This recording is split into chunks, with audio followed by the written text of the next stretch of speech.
harboured lots of resentment over the years.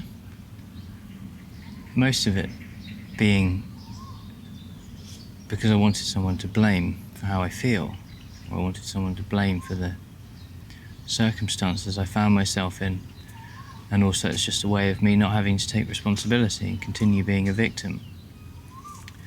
And my dad's been no exception to that. I mean, I've placed a large amount of blame on him for some of the things he did or didn't do when we were growing up as children, and my parents separated when I was reasonably young, and that comes with its own challenges.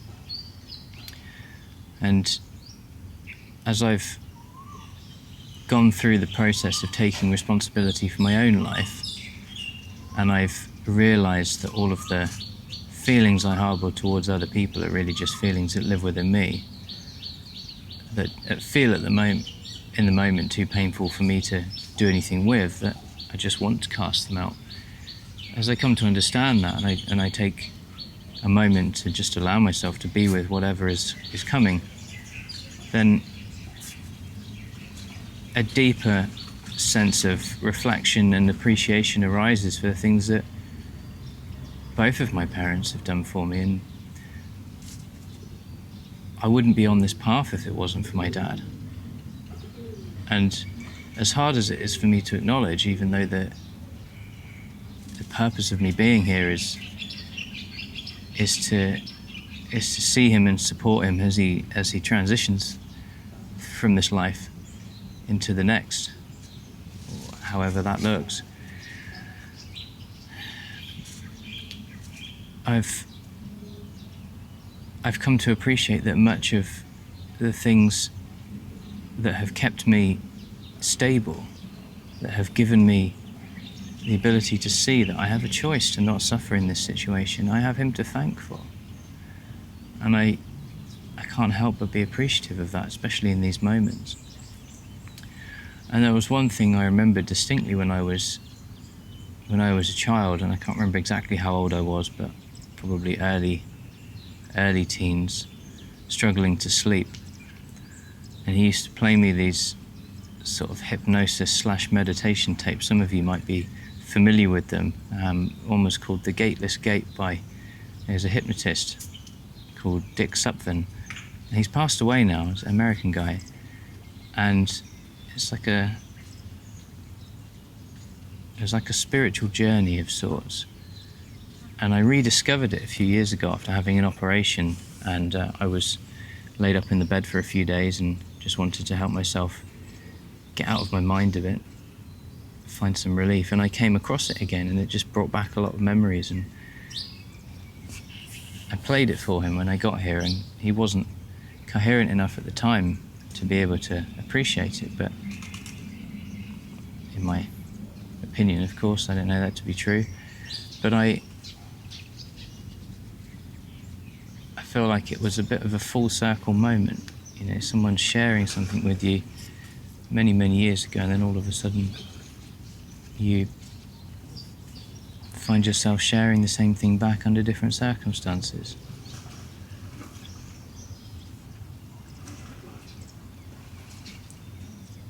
And my dad taught me many things about the life beyond the physical. He introduced me to teachings of various religions and philosophies, world music. He talked to me about karma and rebirth and meditation and all of those things that spiritual traditions talk about. And whilst I have my own perspectives on those things, it's thanks to him that I even am aware of the existence of those kinds of ideas or concepts. And as we draw closer towards the conclusion, however that looks, I feel the best I can do for him is to help him remain comfortable, to let him know that there is gratitude for everything that he has given me access to and shared with me over the years. And because of that, I'm able to show up in the way that I can for him in this moment. And I wonder if there's something in our souls or in the deeper wisdom inside of us that does that, that shares things knowingly or unknowingly with the people around us, so that they can be reflected back to us in moments when we've forgotten. And a part, for me at least, a part of walking the path of remaining present in all situations to the best of my ability is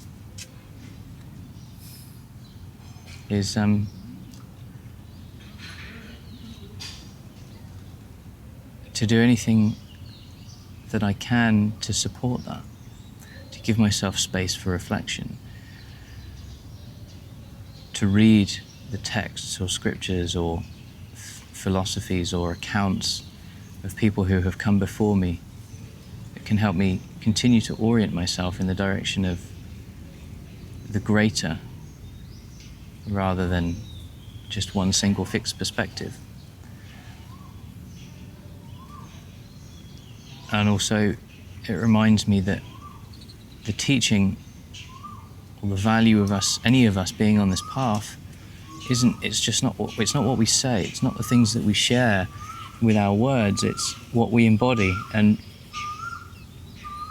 this channel for me is a way for me to maintain a record for my own benefit, I suppose, of my own desire to be a living embodiment of presence, and to encourage others to do the same, or at least show them that it's possible, because it doesn't seem so in this world at the moment. It seems like everything is just calling for our attention, and everything is distracting us and pulling us in 1,000 different ways, and everybody's being overwhelmed or medicated or troubled by something.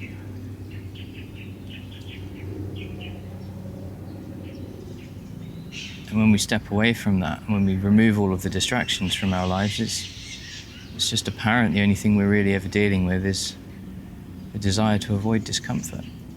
And a large amount of the time I've spent out here, I've been in that, and I've wanted to run away. I wanted to turn away from it. I wanted someone else to come and take care of it instead of me. But when you're halfway across the world, that doesn't really work. So in a way, it's forced me to show up. It's brought something out of me that I didn't necessarily know was there in the way that it has been. And I value that.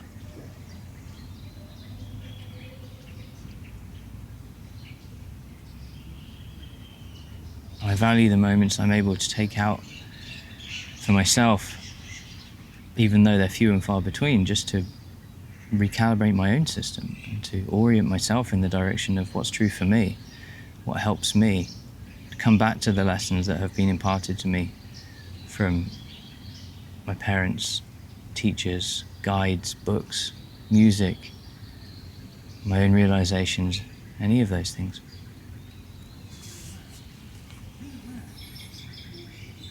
And it doesn't make the pain of knowing what's coming any less.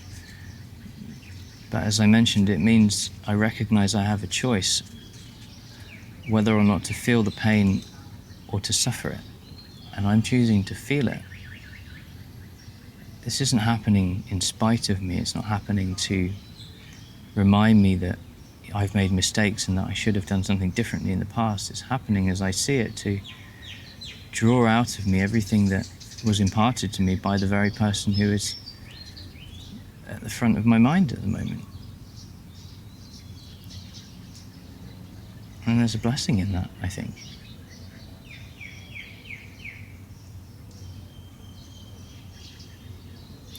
And there is a part of me that maybe would have appreciated having that conversation under different circumstances, but the thing is,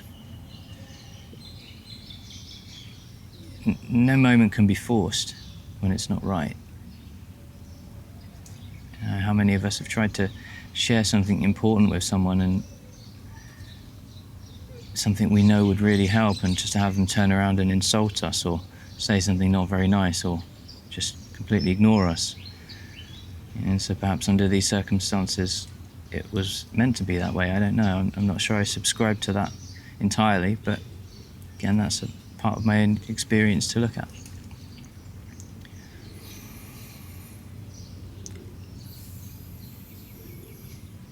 And I'll be coming home, whenever I do come home, in the physical sense, back to England, with a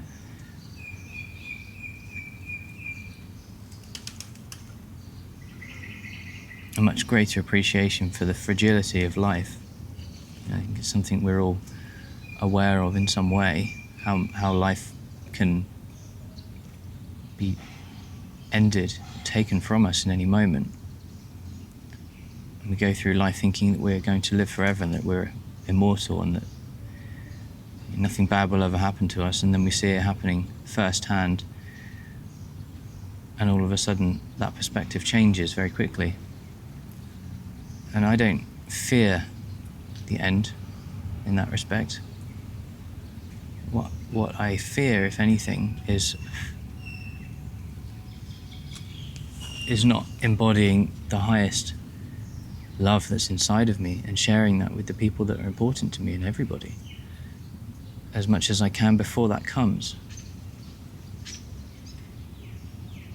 And I feel all of us want to do that, but we're afraid we don't have the words to say, or we're afraid of what people are going to say to us when we tell them what we truly feel, and we hold back, and then we harbour regrets or resentment because we didn't say the things that we wanted to say, or allow ourselves to feel the things that were true for us in that moment.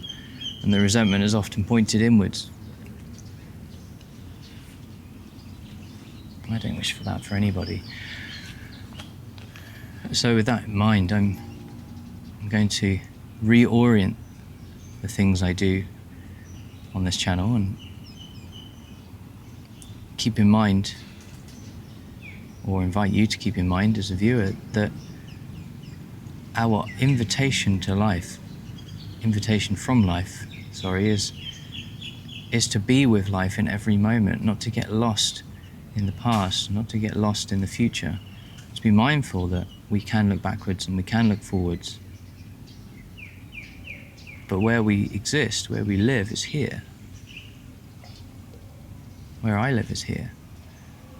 And it's so easy nowadays to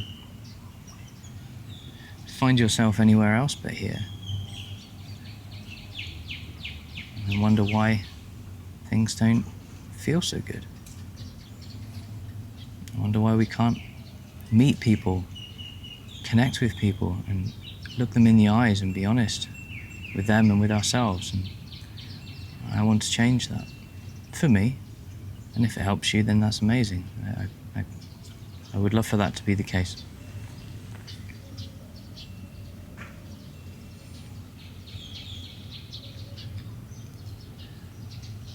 And even though there is a large amount of pain in the experience I'm having at the moment, it's very much encouraging me to reflect on what's important for me, and what's important for me is to live a life where I am able to experience and share the highest truth and love available to me in any given moment, and to forgive those who may have appeared to have caused me harm in the past, and to forgive myself for doing the same to others. And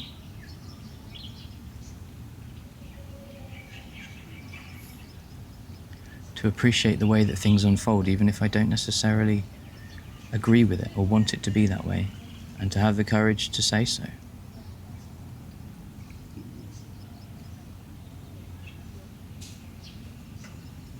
So wherever you happen to be, I encourage you to take a moment to do the same, if that's a path you feel called to.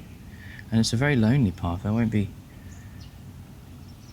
dishonest about that, because the majority of people in this world think of presence as an option. It's like, oh, that's the thing that the monks do, or it's something that people talk about when we go to a yoga class, and then we go back to our normal lives and nothing changes. Like it's a way of being. It's not just a thing you do when it makes sense.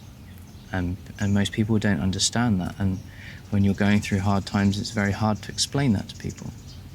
It's very hard to meet people heart to heart when the majority of our conversations are head to head. And you feel very misunderstood, you feel misled, and you feel lost a large amount of the time sometimes. Maybe I should say I have. And so I have become my own friend. It has encouraged me to become my own ally, to become my own savior, to become my own teacher, and not to depend on others, to ask others for help, yes, but not to depend on them. I've lived that way too, and that's not very fun.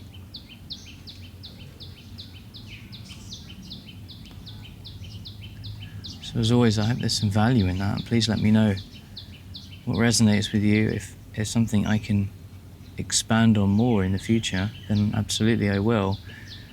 But I have to be honest and say that I'm not trying to position myself as a teacher. I'm not a coach. I'm not a therapist or a counselor. I'm a human being who wants to experience life here. And if you are aspiring to do the same, then I feel you may be in the right place, or I'd like for you to join me.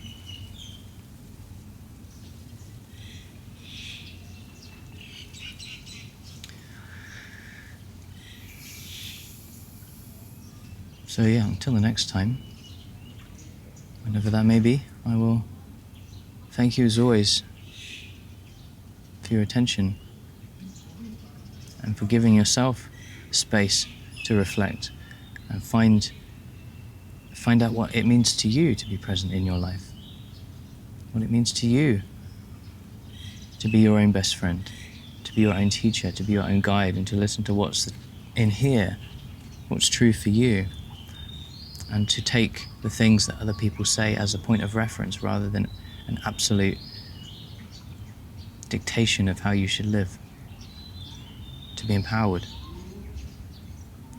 I wish for that for all beings.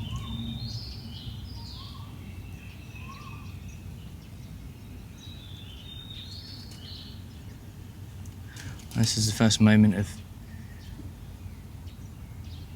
peace I've had outside without being surrounded by people in a hospital or an apartment complex for a few days, so I'm absolutely making the most of it and feeling the appreciation for the fact that the rainy season has come here, and whilst it's not raining right now, it's certainly brought some coolness to the air, which I am extremely thankful for.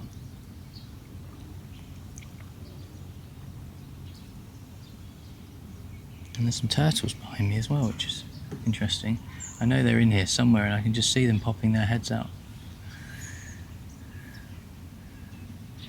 And now I've said that, you probably won't see them. But maybe next time. But as always, thank you for watching, and I wish you well, and I shall see you on the next one.